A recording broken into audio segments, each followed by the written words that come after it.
Hi, I'm Katie Adams, curator here at the Trotter Pioneers Museum, and I'm here to bring you another installment of our virtual brown bag storytelling series.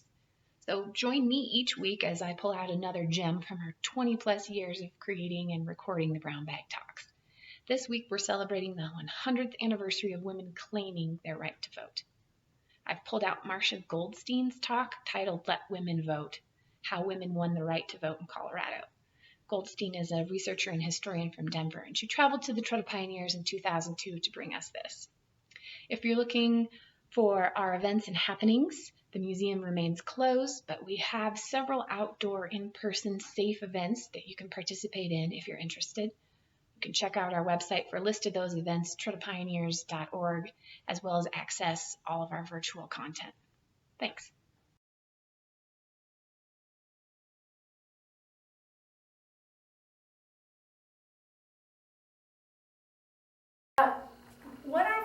I came here from Denver today. What I've done over the past 10 years, or actually more than that, is I'm a historian who has tried to specialize in the history of women in Colorado, but specifically on women's political history and what it took to get the right to vote here in Colorado. What got me interested in it was the sudden discovery one day when I was doing some research, I think about 1990. Suddenly I discovered that women won the right to vote here 27 years before the rest of the country. Well, you know, that's no small amount of time. It doesn't seem like that much to us now. But that is a quarter of a century in which women in the rest of the country, especially back east, were struggling to even get recognized, even to be able to speak in a meeting or to be able to be heard in any politician's office. Whereas here in Colorado, we not only won the right to vote, but we were winning political office. Colorado had the first woman legislators in the entire country. And I'll talk about that in just a minute. We had the first women in a statewide office, as particularly the superintendent of public instruction, and then later on more legislators and state senators. So we were participating in the actual lawmaking process, whereas everywhere else in the country, women were trying to knock on the doors and get heard some one way or another. I have a question. I thought women in Wyoming got the vote first. Well, yes, but you know, in Wyoming there are more antelope than people. I thought you said that Colorado women got the vote first. No, I didn't say first, and I'll explain that in just a moment. Thank you. But that's an excellent point. Earlier, I said. Mm-hmm. So now, Colorado was not the first, as you pointed out. The very first was Wyoming. And do you know what year Wyoming women won the right to vote? 1869, which was right after the Civil War. It was quite early, and it was the first place in the entire world where women had full voting rights. Wyoming was a territory at the time, and there were just, as I say, a handful of women. But that was a very significant breakthrough. And that's why they call Wyoming the equality state. And that did influence the women here in Colorado, which I'll explain in just a moment. I brought a bunch of slides, which I hope it's dark enough. Do you think? Is that shade? She says those don't come down. But maybe we can turn this one off. It's easier to tell the story by looking at the pictures. So what we'll do is get started on that. And just while I'm getting this turned on and set up, I wanted to mention, I noticed that she had purple on, bright purple, and that's what I have on. Purple is the suffrage color. And anyone who wears purple during March is a true women's historian, so you'll have to remember that. Purple, gold, and white, and that's what this sash here represents. The purple means the royal glory of womanhood. The white is purity of home and politics. Remember that, purity of politics, right? And the gold is the crown of victory, which was represented the victory of equality for women.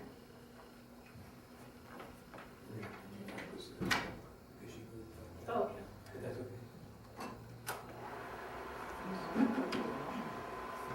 Do any of you know any of this history already?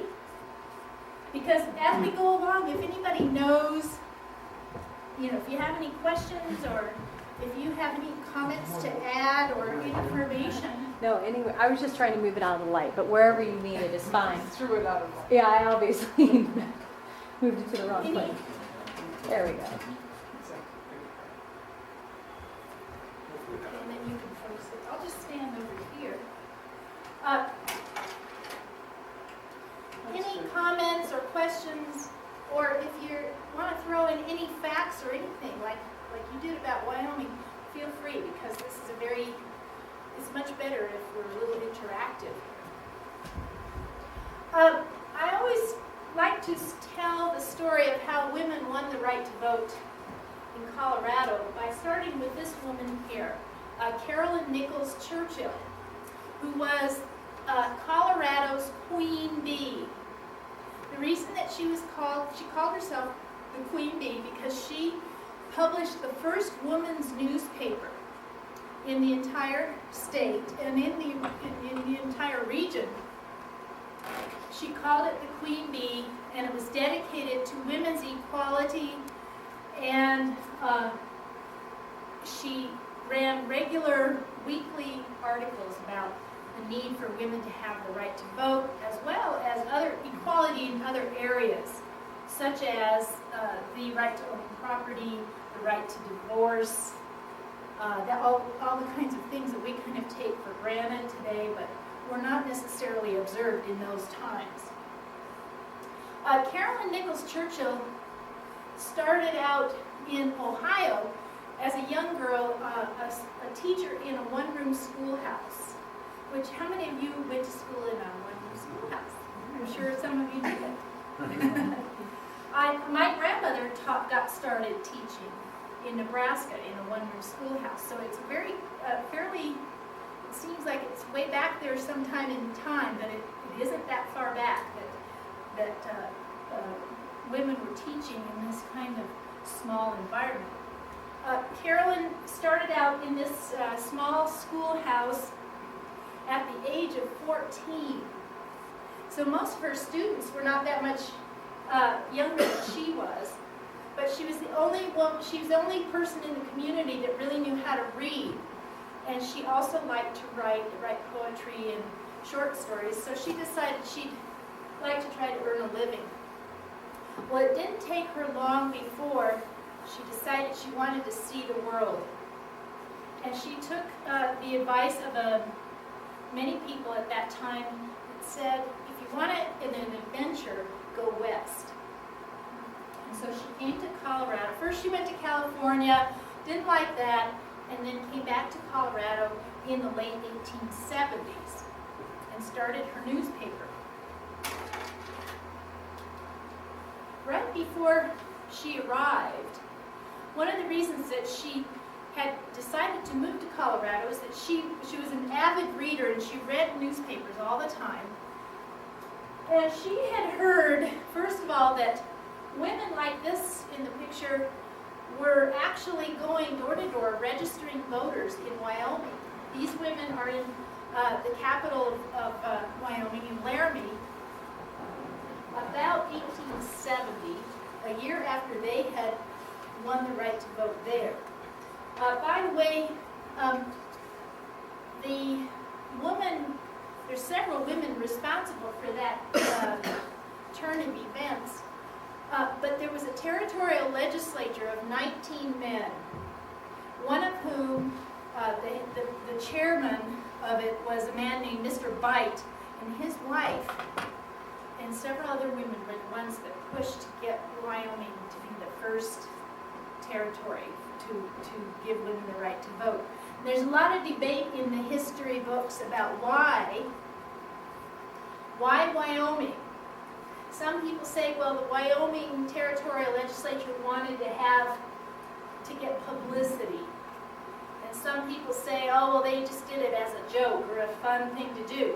But from what I've read and what I've researched, it was these women who just kept pushing and knocking on these men's doors every day. And they were a lot of their wives, by the way. And wives have their way of getting their husbands to do what they want, right? So it wasn't a large number of women, but it was certainly a historical breakthrough. And Carolyn Churchill had definitely heard about this. Now, one of the things they argued was that all over the country still, the attitude was that women should not vote because it was uncivilized, that politics was a dirty business, and that women should not involve themselves in this corrupt environment. Well, what does that say about the political system? I mean, I think that's one of the reasons why women felt pretty desperate about trying to get involved. And do these women look uncivilized to you? I don't think so.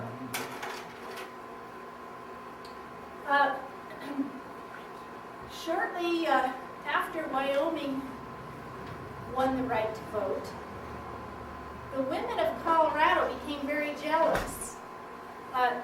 Colorado was still a territory at that time, but had a lot more people, and of course during the 1850s and 1860s there was a great mining boom here, which brought thousands and thousands of people to Colorado that would not ordinarily have even known where it was.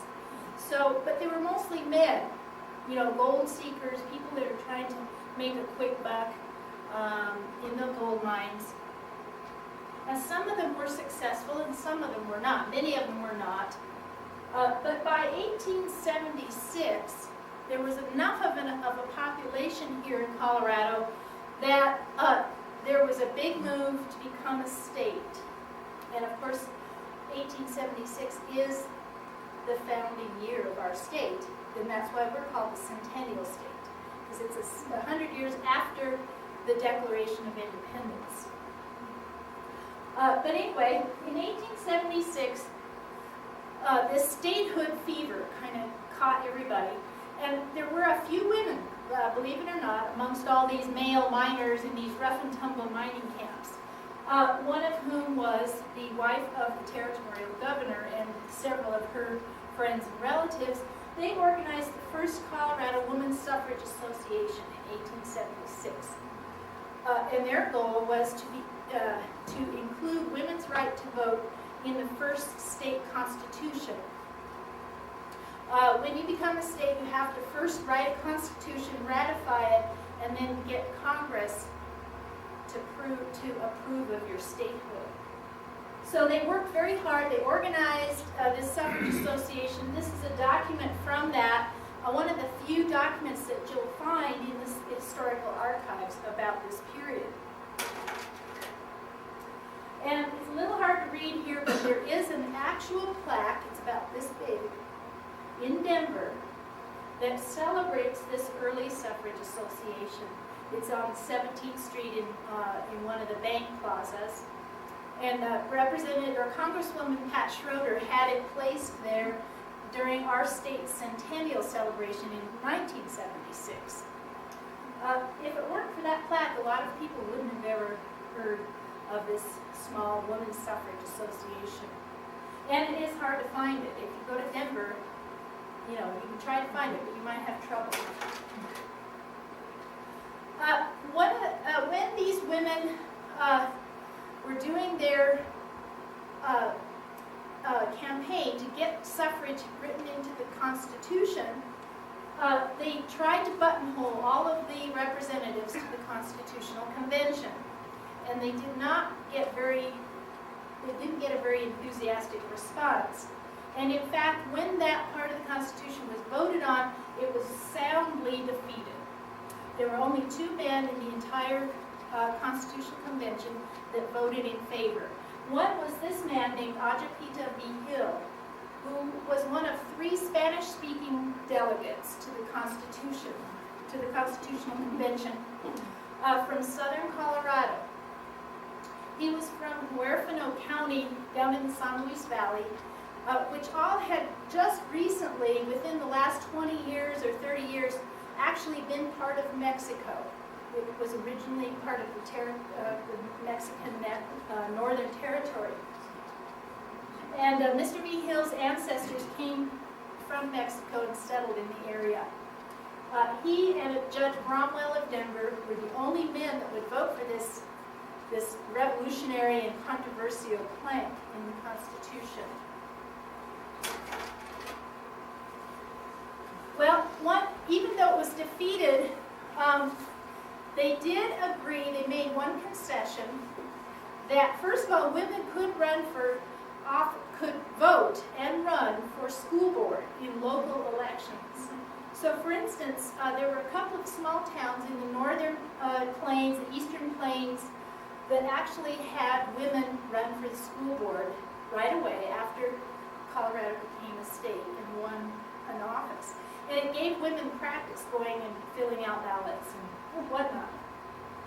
The other concession that they made was that even though they weren't going to put the right to vote in the Constitution, they agreed that at any time the legislature voted to put the issue on the ballot, that it would be put to the voters. And I guess they felt like this was a safe enough concession, because what gender were all the voters? They were all men.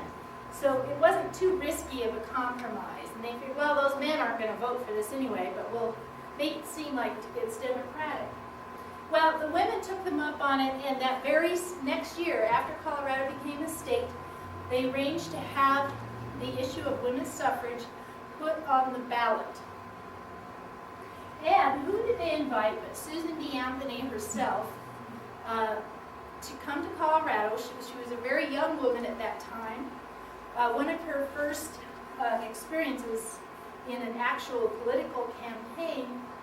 And she came to Colorado and went throughout the whole state on the railroad. By then there were a few railroads that had been installed. And she also went by cart, ox cart, and horse cart. And she traveled all about the state trying to drum up support for this, what we called a referendum. It was on the ballot, something like we do today, only we have 20 or 30 of them to vote on every time now. Then they just had this one. Susan B. Anthony actually did not get a very good reception, you can imagine. She went to places like Leadville, for instance, and tried to give a suffrage speech in one of the saloons, and the men just started throwing empty bottles at her and tomatoes, and she actually wrote about this in her diary, which if you're ever interested, she writes a whole month's worth of entries of her experiences in Colorado, which she did not have much good to say. She vowed once this was over, she was never coming back. Well, I think the men and the women actually here in Colorado weren't quite ready for suffrage, and that referendum was soundly defeated by a 2/3 majority. The only county in the whole state that voted in favor was Boulder County, which you can guess might be very positive in that direction. Well, the women were discouraged, of course, but they got busy, and around the late 1870s and 1880s became a period where women of every walk of life formed organizations. There were organizations everywhere. If you lived in a town of 10 people and 5 of them were women, all 5 women would have belonged to the local women's club or whatever they had.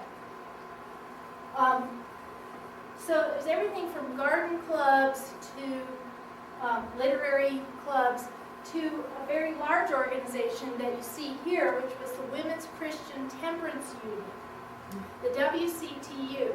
Now, how many of you are members of the WCTU? Nobody will admit to it. Of course, this is one of the organizations that got a bad name during Prohibition. and before, because they got the impression that all they cared about was getting rid of saloons and outlawing liquor. And of course, that's not a very popular issue anytime, especially in a state that's mostly men. And so here in Colorado, the WCTU didn't focus very much at all on the issue of liquor. Instead, they are the ones that organized the first orphanages, the first homeless shelters for women, the first soup lines for the unemployed. All kinds of social services were organized by these WCTU women. Because, of course, during that time, the government did not do any of that sort of thing at all. It was basically a no-no. The government should not be involved in that at all. That was the attitude during that time. So the church groups and the WCTU and other women's organizations were the ones to fill that gap. This is the first kindergarten and orphanage, basically, that was established in Denver. During that time, a lot of people, orphanages weren't necessarily for children whose parents had died or whatever.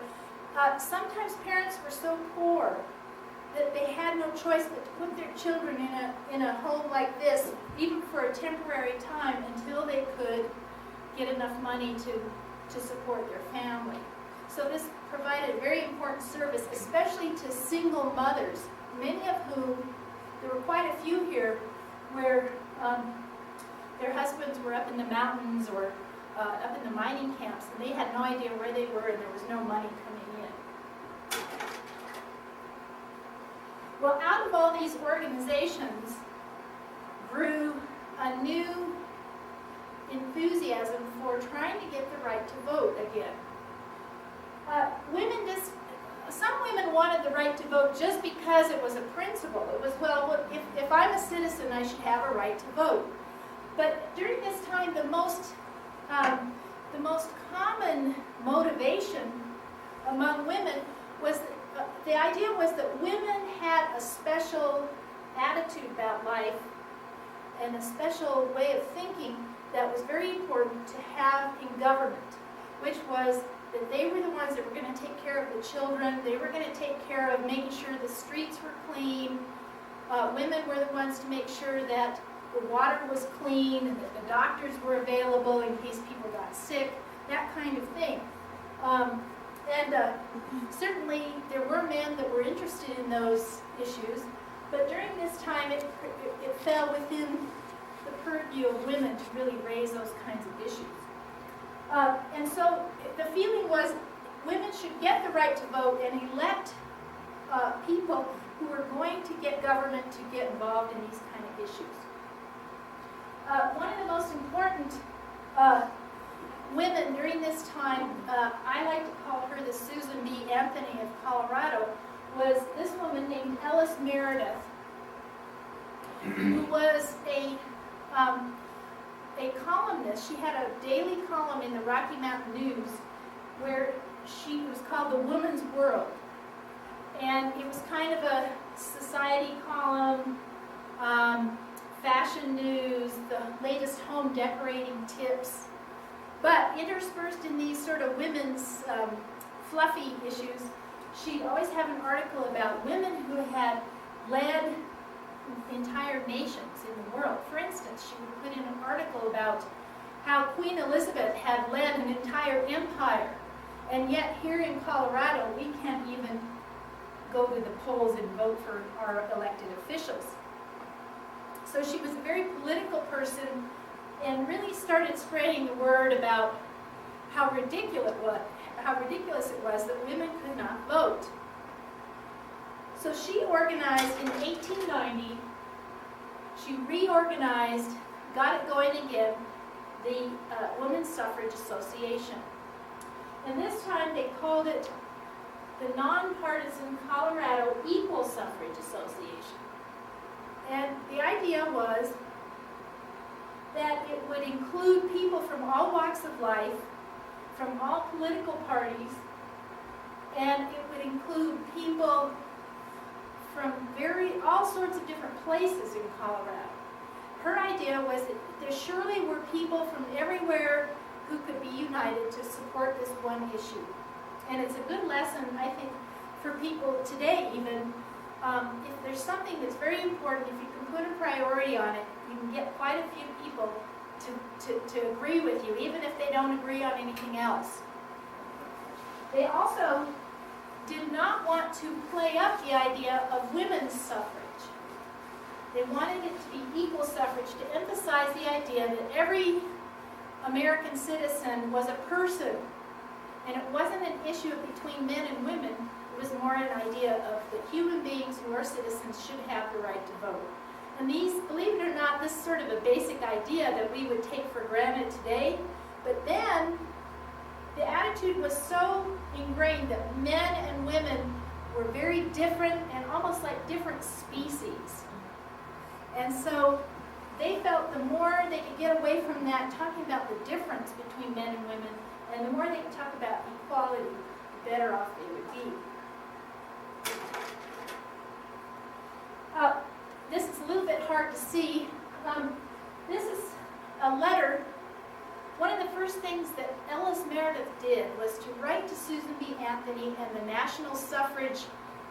By this time, there was a very large National Suffrage Association that had organized back east mostly. And Susan B. Anthony and Elizabeth Cady Stanton were, of course, the famous leaders of that organization. Many of you may have read about them or seen documentaries about them. Ellis Meredith wrote to them and said, "We want to win the right to vote in Colorado. We're going to put it on the ballot, and we need your help." Susan B. Anthony wrote this letter right back and said, "No way. We're not going to help you. It's a waste of time. I was there before, and the men were horrible and nasty." She had nothing good to say about Colorado. And she said, "It's going to be a waste of our time." And here, I don't know if you can see her signature there at the bottom, but these letters still exist in our archives in Denver, Colorado Historical Society archives, because Ellis Meredith kept all the letters that she got from these famous women suffragists around the country. So anyway, she was pretty disappointed at first, and then she said, "Well, we don't need those national people anyway. We can do it ourselves." And that's sort of how we've always done things here in Colorado, I think. So she got busy and organized a core group of women in Denver, and then they organized suffrage associations in every major community throughout the state. In Fort Collins, Colorado Springs, Pueblo, Grand Junction, and Greeley, any small town you can think of. And I was hoping to be able to find out if they had one in Steamboat Springs, which they may have. I just don't know for sure. And they had immediately put together a statewide coalition, if you will, of grassroots organizations that they kept together through correspondence. Of course, they didn't have the internet then. They couldn't send emails, so they had to send letters all the time. One of the main principles of this coalition was to include everyone. This was I think the only example in the entire country of a state suffrage association that welcomed African American women.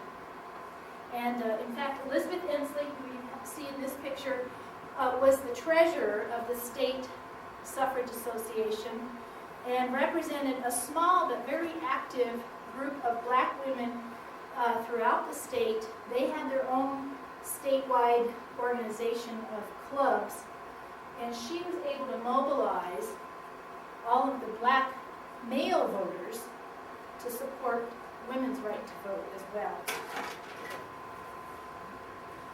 They also brought in Minnie Reynolds, who you see here, was the society editor of the Rocky Mountain News, but was the statewide press secretary of the Suffrage Association.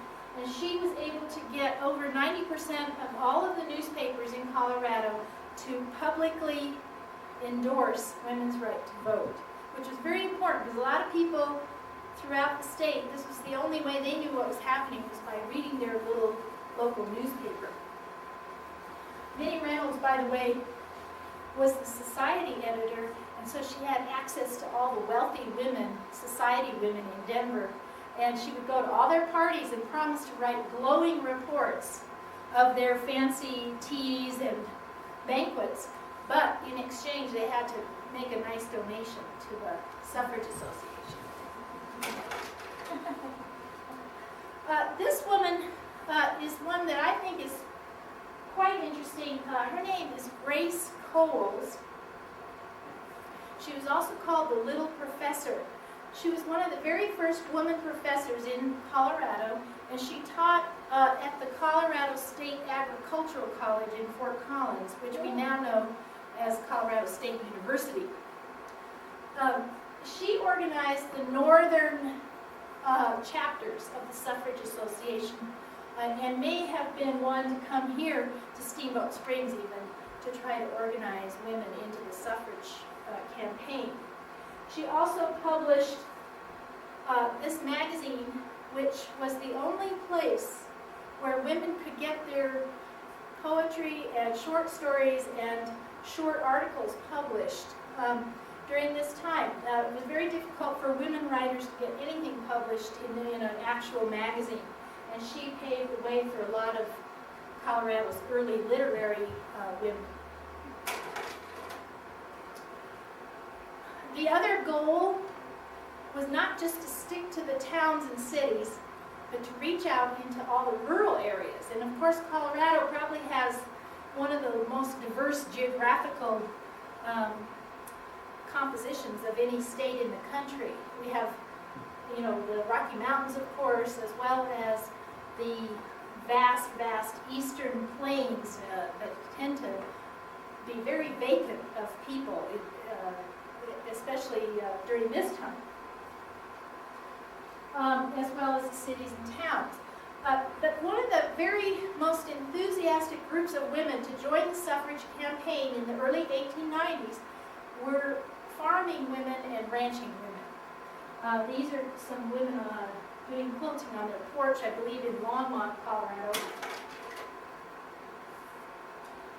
And one of the reasons that farming and ranching women were so easy to organize, if you will, is that they were already organized into their own organizations under the auspices of the Colorado State Grange.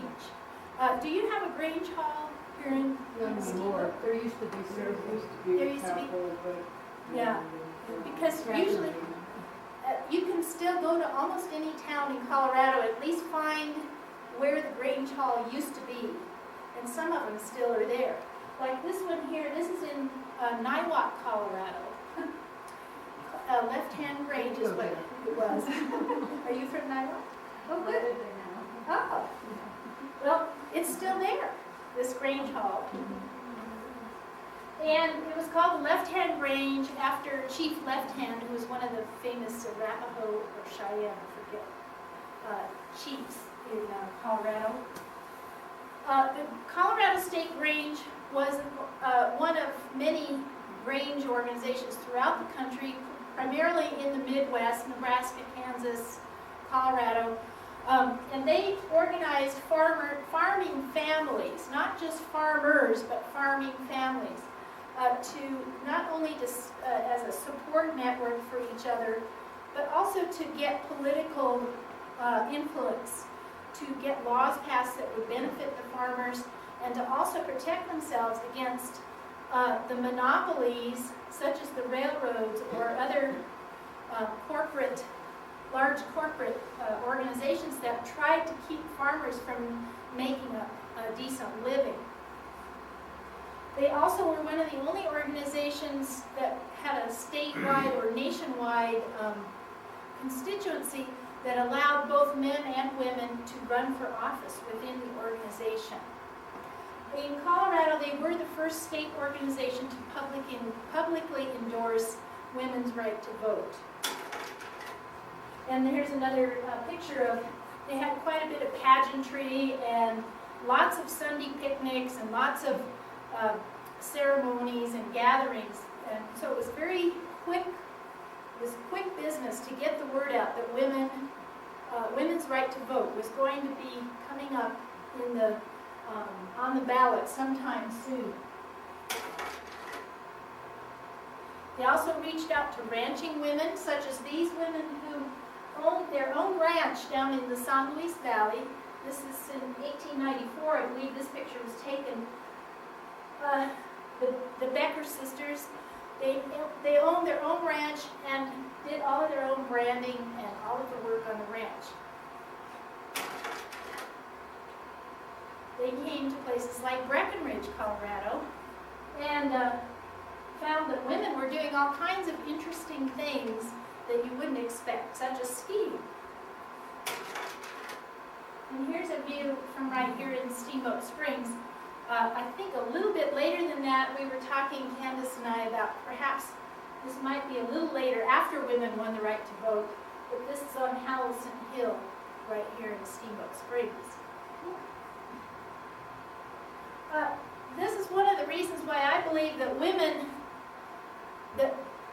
won the right to vote earlier in Colorado, because there weren't all sorts of restrictions here against women doing things that were more athletic or more adventurous.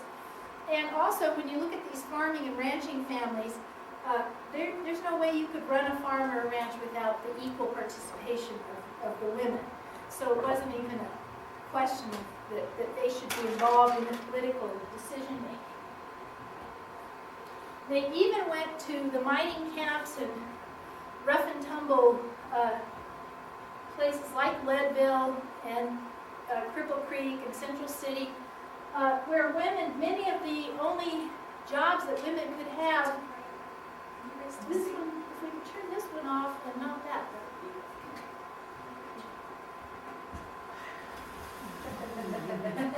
There you go. Can you still see okay? Okay.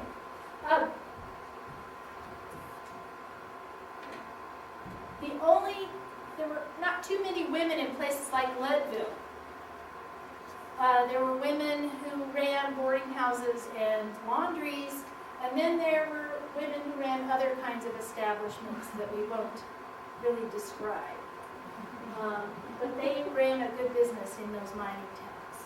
And they ran these brothels out of tents and log cabins.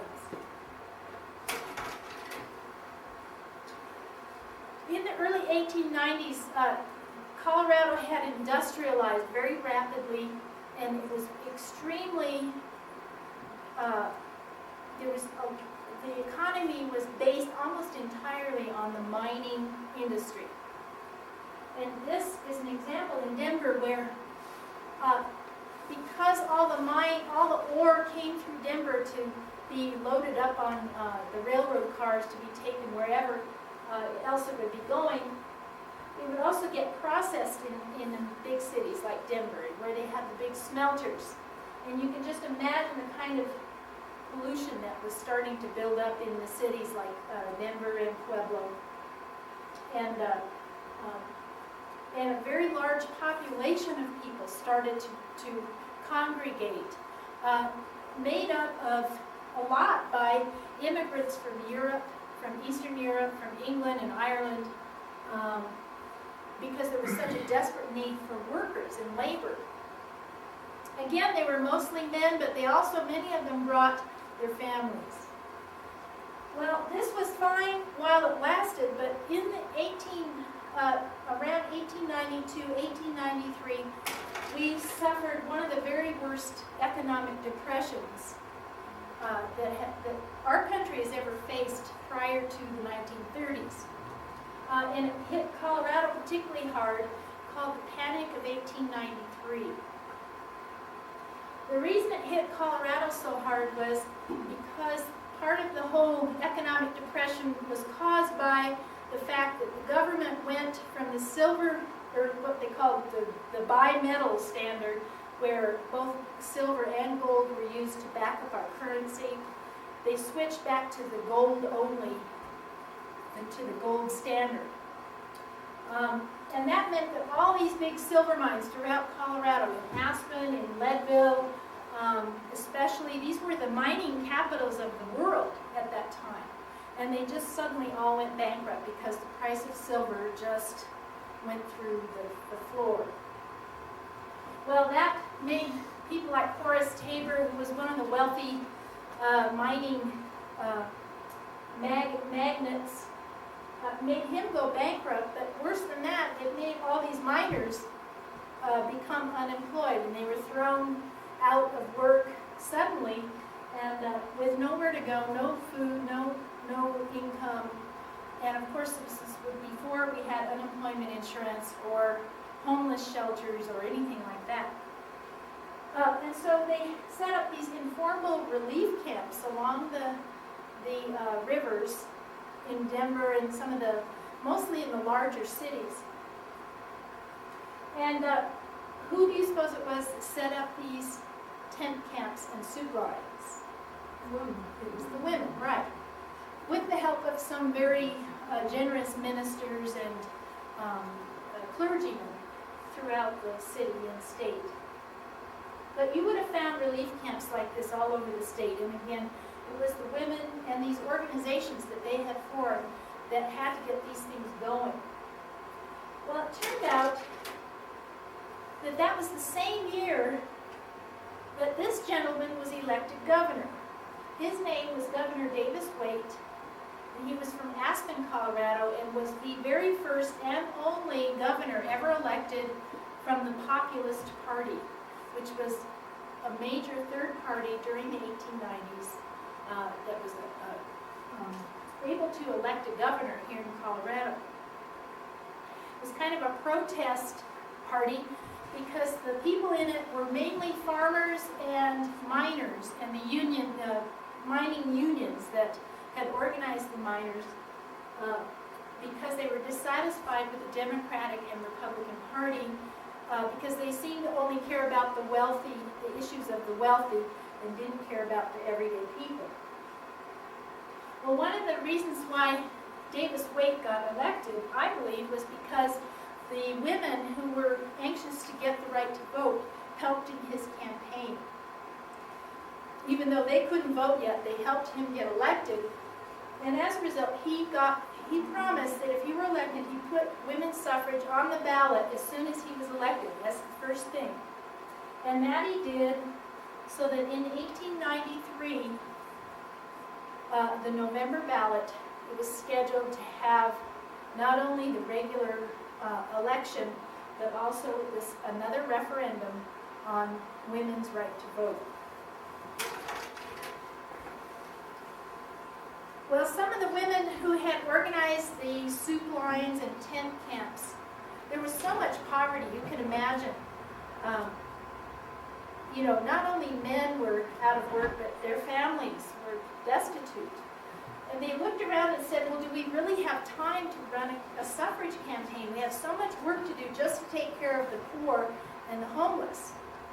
And Ellis Meredith and some of the others said, well, it seems to me we can do both. Because who is it that's going to vote? These angry, unemployed miners are going to be the ones that are going to either vote yes or no on our right to vote.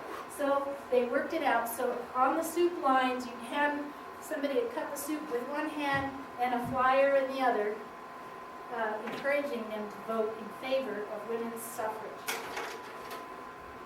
And this is an example of one of the flyers that they handed out. This one was actually addressed to the women of Colorado. Even though women couldn't vote, they appealed to the women because they knew that it was the women that were going to keep the men sober on election day and make sure that they got to the polls. And they would also do a lot of talking ahead of time and put the bug in the ear to make sure that the men supported the idea. This was another example of a leaflet they handed out. By the way, they went all over. They handed out in church services, on street corners. They went door to door. It was a massive, from what I can tell, I wasn't there, but from what I can tell, it was extremely widespread and very grassroots sort of campaign. They reached every possible person they could.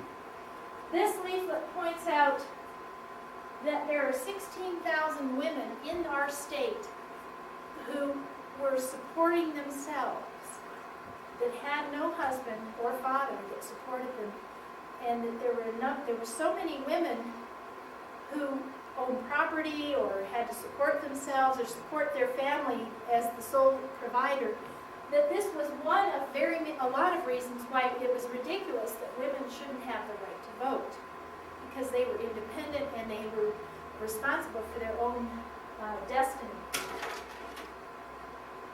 And here's an example of woman going door to door, trying to get the word out to the poor and working class women, especially the immigrant women, and try to convince them that they should make sure their husbands were supportive of this idea.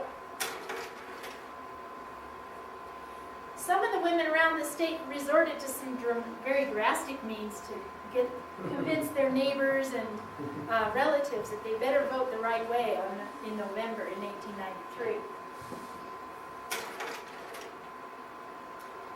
As you might guess, there was also an anti-suffrage movement. And can anybody guess what industry or what type of people would be particularly worried about or anxious to defeat women's right to vote? Minus, maybe, It's the liquor industry, right. And this particular leaflet, we won't say, and it wasn't signed, but we believe it was put out by a certain brewery. It's very famous in Colorado, but we won't put its name out because we can't prove it. But of course, there are certain breweries that have been around that long, and one of them is in Golden, Colorado, right near Denver. And this leaflet was a last-minute effort to try to defeat the suffrage measure on the ballot. The saloon owners and the breweries and the wineries put it out, tried to convince men that it was going to be a dangerous experiment to allow women to vote. In fact, down there at the bottom it says, it's possible if we give them the right to vote, we might have women doctors. We might have women lawyers, and worse than that, we might have women politicians, women running for office. So these were like very threatening words here. And they tried to pass them out amongst their customer base and try to get an anti-suffrage campaign going. But they really weren't very successful. First of all, because they weren't very organized, and it was kind of last minute. But there was another reason, and that was a certain group of women that frequented the saloons and the brothels were also supporters of women's right to vote. This is Mattie Silks, the famous madam from Denver, who actually publicly campaigned for women's suffrage. And she got her own employees to do the same while they were on the job. These are women that are giving their little political pitch. Well, on November 7th, it was November 7th of 1893, which was when the election was scheduled. The week right before that was just, the newspapers covered nothing but that that issue. It was quite a big campaign, a big debate going on. Even national magazines and newspapers were covering this sort of very important event.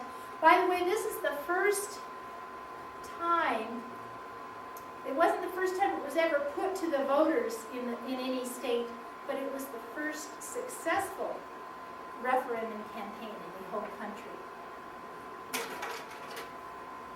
And on November 7th, 1893, the women heard the results of the election and were enthralled and pleased to find that they had won by a very large majority of the voters.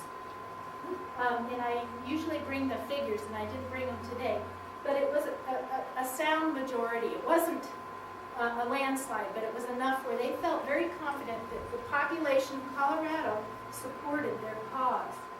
And they celebrated in all kinds of ways, such as climbing trees. Even some of the temperance women poured a little glass of champagne, I believe. The very next year, this was November of 1893 when they won the right to vote. The very next month or several months, they got busy and put women on the ballot to run for office. And in November of 1894, they elected the first 3 women state legislators in the entire country. And by 1900, that's just a few years after they won the right to vote, they had already elected 10 women to the Colorado State Legislature. And these are the 10 women. They were from all over the state, all different political parties. And as a result of winning the right to vote, women gained a tremendous amount of more visibility, and they became much more open in their political organizing and got busy doing other kinds of political work. One of the first things they tried to do was to start to pass laws to protect working women in particular, such as you see here. Women at this time, factory women and laundry women, worked 10 and 12-hour days on their feet for $5 a week. And so it was a very urgent issue to try to get laws to protect women and then also to protect all workers. This is Martha Conan, one of the very first woman legislators. She's the one responsible for trying to get the first women's 8-hour day law passed in Colorado, as well as laws to organize kindergartens, as I mentioned, clean public health laws, that kind of thing, became top on the political agenda as soon as women won the right to vote. And this is Helen Ring Robinson, who was the first woman state senator in Colorado and the second in the whole country. The first state senator was from Utah, and she was a physician that was elected in 1896. Well, you might wonder why I mentioned Utah. As a matter of fact, Wyoming was first, and then Colorado was the second. Utah and Idaho became the third and fourth states to pass the right to vote for women. And all of that, they were the only 4 states before 1900 where women could vote. And this is a parade, an example, one of the very last pictures I have, a suffrage parade in Chicago around 1915, in which the women, they had at the front of the parade women from states where they had already been granted the right to vote. And you'll notice, if you can see the signs, they're all from the western states. One by one, before in the Rocky Mountains, Rocky Mountain region, of course, is always first to do anything, right? And then California, Oregon, Washington, and every other western state soon followed suit. And here's another example of a suffrage pageant in Central Park in New York City, where the first 4 states were featured in the front line. That was about 1918. And in Oregon was the first, or Washington or Oregon were the first states after Colorado and Idaho and Utah. And I just like to throw this in to kind of show what kind of things women were getting involved in at that time. By 1920, or right before 1920, when the 19th Amendment was passed, which granted the right to vote to the entire nation, a long time after we got it, these massive parades were going on.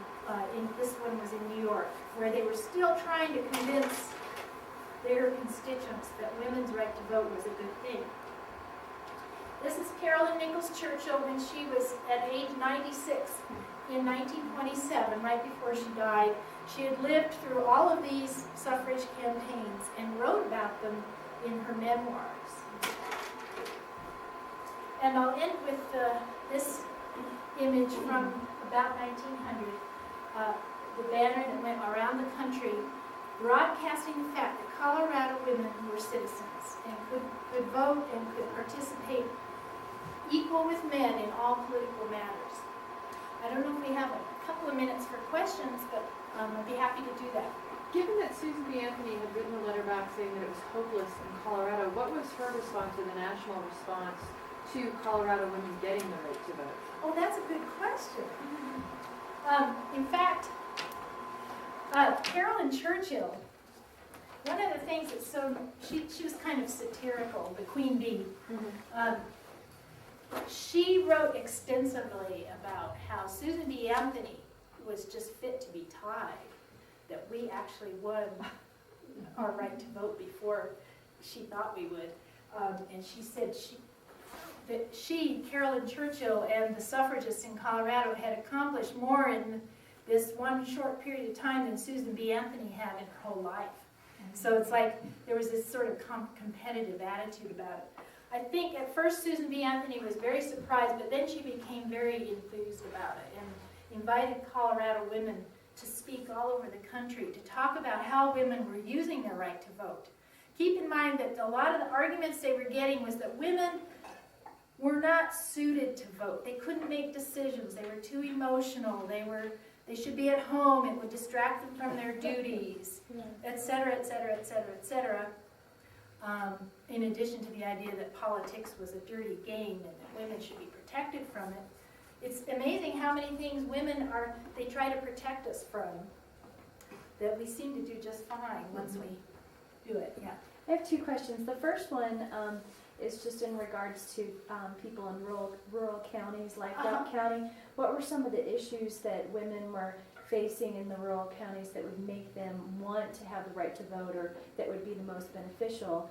And then my other question was, how was like Maddie Silks and women who were in prostitution, was that looked at as badly as it would be today, or was it not so bad because there were fewer choices?